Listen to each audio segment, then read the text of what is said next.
Ragazzi, eccoci qua di nuovo, pronti per questa nuova recensione? Benissimo. Anzitutto spero vi sia piaciuto il video precedente dello Speed, ma ora passiamo ad illustrarvi tutti quelli che sono i dettagli di questo bellissimo set. Iniziamo ricordando che questo è un nuovo set rilasciato su licenza, uscito il 1 marzo nei Lego Store al prezzo di 129,99 €, mentre come tutti sappiamo 2 settimane prima c'è stato il lancio ufficiale di prevendita per tutti i clienti VIP, nella cui occasione è stato reso disponibile in omaggio il famoso e tanto decantato pacchetto del proprietario, composto appunto da un certificato di proprietà, un portacarte ufficiale Lego Porsche ed un set di 4 stampe artistiche ispirate alla stessa Porsche. Ma perché famoso e decantato, direte voi? Purtroppo la Lego non smette mai di sorprenderci con queste iniziative. Infatti molti utenti sono rimasti un po' delusi dalla tiratura limitatissima di questi omaggi, in quanto già esauriti pochi minuti dopo la mezzanotte del 16 febbraio.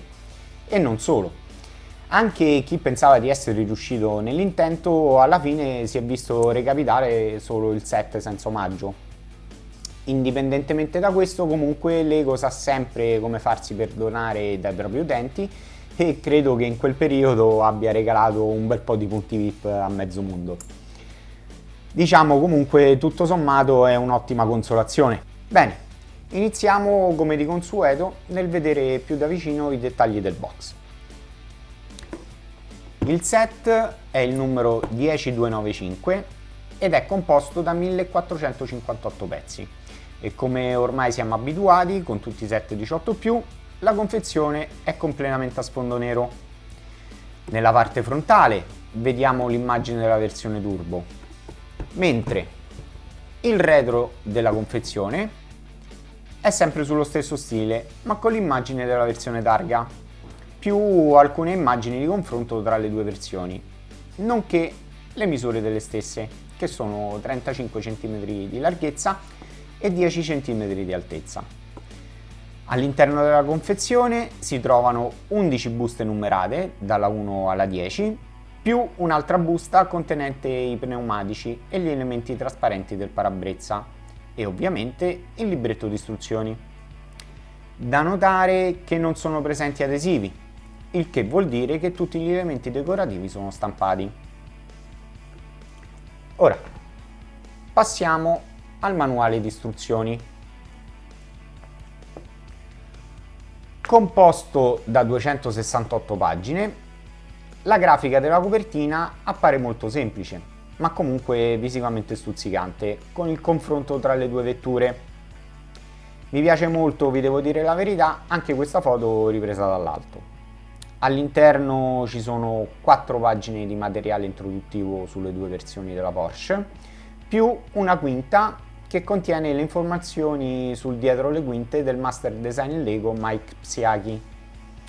Le fasi del montaggio, come vediamo, sono a sfondo completamente nero e qui stendiamo veramente un velo pietoso perché se no mi chiudono il canale, ragazzi, quindi stiamo zitti. Ma c'è da dire che secondo le ultime news Lego Group ha dato ascolto ai suoi clienti e ha deciso di eliminare gli sfondi neri dai manuali di istruzioni, proprio per evitare problemi di affaticamento della vista, come lamentato dai diversi utenti online. Quindi brava Lego. Comunque, detto ciò, arriviamo alla fine del libretto dove vedremo il classico riepilogo dei pezzi. Bene, ora, prima di addentrarci nel vivo della recensione e delle mie impressioni, volevo un attimo soffermarmi un momento nel dettaglio di quelli che sono i nuovi elementi stampati. La maggior parte di essi è esclusiva di questo set, come ad esempio un nuovo wedge curvo destro e sinistro, un parabrezza trasparente, uno slope round, uno slope curvo 8x2 con stemma della Porsche, uno slope curvo 2x2 con il logo turbo e uno con logo targa, 2 tile 1x2 parzialmente colorati di rosso, 2 panel trasparenti stampati, un tile stampato 1x8 rosso con il logo Porsche, uno slope 30 gradi con la stampa di un cruscotto e 2 manometri, più vari tile con le stampe delle targhe giapponese, statunitense ed europea. Ok, dopo questa piccola premessa, passiamo ora ai dettagli dell'auto veri e propri. Ora, secondo le convenzioni dei modelli precedenti, il telaio è sempre costruito con elementi Technic, mentre il paraurti posteriore e anteriore sono gran parte costruiti come singola unità e quindi fissati poi al telaio con perni sempre Technic. Anche il blocco motore è costruito come singola unità e poi inserito ma non è bloccato, cosa che poi successivamente verrà fatta posizionando altri elementi. Il motore, vi devo dire la verità, è riprodotto in maniera abbastanza minuziosa, come notiamo ad esempio dalla ventola di raffreddamento che si trova sotto l'intercooler e il filtro dell'aria. Per quanto riguarda invece gli interni, i sedili sono molto semplici, ma sfruttano dei tile curvi per dare un aspetto molto più liscio rispetto ai modelli simili delle auto precedenti. In più devo dire che i colori utilizzati trasmettono perfettamente quella sensazione di tessuto in pelle tipica dell'auto. Questi colori sono presenti anche all'interno delle portiere per mantenere poi quelle che sono le stesse sensazioni. A questo aggiungiamoci il fatto che i sedili sono reclinabili come nella versione reale. Secondo me veramente il top. Spettacolari i dettagli del freno a mano e del cambio manuale, anche se quest'ultimo lo avrei preferito di colore nero come il volante del freno a mano. E poi ragazzi, per chi non lo sapesse, la Porsche è famosa per i suoi cruscotti a 5 quadranti e comunque sempre neri, mentre qui ne vediamo 4 e di colore grigio. La costruzione delle portiere mi ha fatto un po' sorridere, vi dico la verità, visto che ho riconosciuto subito alcune tecniche di costruzione tipiche di alcuni modelli similari, come la Mustang per esempio. Sinceramente, vi dico la verità, ma è una mia opinione, la tecnica in sé non mi fa impazzire, però devo dire che oggettivamente si adatta perfettamente ai modelli di questo genere. Ora, le curve del cofano risultano ben realizzate e qui troviamo appunto lo stemma della Porsche ben evidenziato, curatissimo fin nel più piccolo dettaglio grafico e naturalmente stampato come detto prima.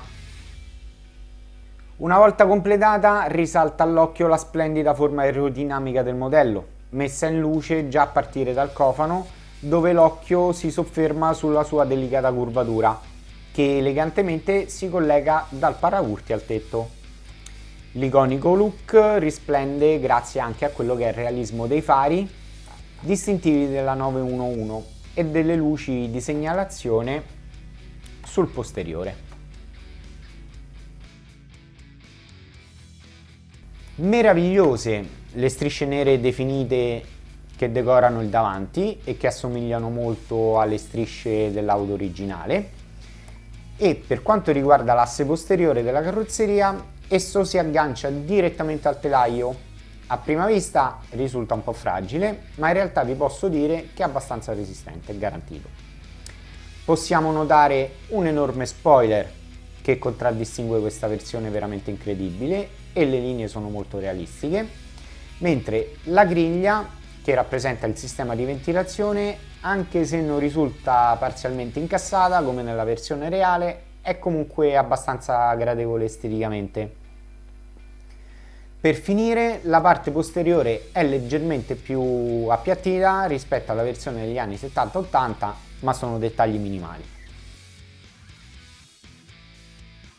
Ora, passiamo a quella che è la versione targa. Beh, gran parte della costruzione risulta molto simile, solo che a differenza della turbo vengono aggiunti gli elementi della busta 910. Il tetto in questa versione può essere facilmente rimosso e posizionato sotto il cofano. anche se a dire la verità ho notato che questo si richiude a malapena e lascia un piccolissimo spazio. Sicuramente avrete fatto caso alla struttura protettiva presente nella Porsche Targa. Sto parlando appunto del cosiddetto roll bar, caratteristico di questo modello appunto. Infatti Porsche ha sviluppato la 911 Targa proprio per rispondere ai requisiti di sicurezza stradale vigenti nel Nord America. Comunque, torniamo a noi. Vediamo che in questa versione il motore subisce un piccolo restyling, anche se in gran parte, come nell'adattamento precedente, può essere rimosso per intero. Anche il maestoso spoiler viene rimosso. Ed un grandissimo punto a sfavore secondo me nella versione Targa è che sia stato utilizzato lo stesso set di pneumatici pur avendo cambiato completamente i cerchioni, appunto neri per la turbo e grigi per la Targa. Questo sicuramente mi ha dato un po' fastidio. Concludiamo con una piccola nota sugli specchietti retrovisori, dalla resa verosimile e dalla struttura anche abbastanza robusta. Questo effetto è reso grazie alle piastre angolari 3x3 che sono state lanciate con la gamma Minions. Per finire, una piccola chicca, forse non avete ancora notato, la targa arancione di New York, che presenta la sigla P51HK3, magari vi sembrerà anche familiare. Infatti deriva originariamente da una trasposizione del cognome di Mike Psyaghi, ritrovata anche in modelli precedenti come la Ford Mustang ed il maggiolino Volkswagen. Bene ragazzi, non credo ci sia altro da dire sulla nostra 911, abbiamo praticamente fatto pelo e contropelo. Iscrivetemi nei commenti se vi è piaciuto naturalmente il video e tutte le vostre impressioni. Ricordatevi di iscrivervi ai miei social, pagina Instagram e Facebook, seguiteci in tanti, mi raccomando, ricordatevi di iscrivervi al canale e attivate la campanella delle notifiche in modo da rimanere sempre aggiornati. Per finire volevo fare un piccolo ringraziamento a tutti quei gruppi che mi permettono di postare i miei video e nel particolare volevo salutare il gruppo di collezionisti Lego, AFOL e Piazza del Brick, che sono sempre molto simpatici e mi fanno anche tanti complimenti. Bene ragazzi, mi raccomando, vi aspetto al prossimo video e ricordatevi che solo il meglio è abbastanza. Un bacione, a presto a tutti al prossimo video.